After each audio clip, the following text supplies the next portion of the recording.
અને હવે આગળ વાત કરવી છે પરિવારના હત્યારા વિશે। ભાવનગરમાં ટ્રિપલ મર્ડર કેસમાં એક નવો ખુલાસો થયો છે, જેમાં એસીએફ શૈલેષ પત્નીના મોબાઈલમાંથી મેસેજ મળી આવ્યા છે, જેમાં ડ્રાફ્ટમાં પડેલા મેસેજથી હત્યાનો આખો જે ખુલાસો છે તે થયો છે।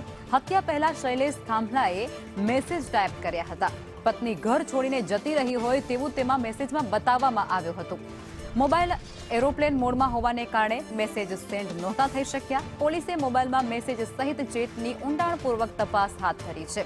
અગાઉના અને ડ્રાફ્ટ મેસેજના લખાણની સ્ટાઇલ અલગ હોવાનો મોટો ખુલાસો થયો છે, જેમાં શૈલેષે શંકાસ્પદ હિલચાલને લઈ અને પોતાની જ જાળમાં આખરે હત્યારો ફસાઈ ચૂક્યો છે।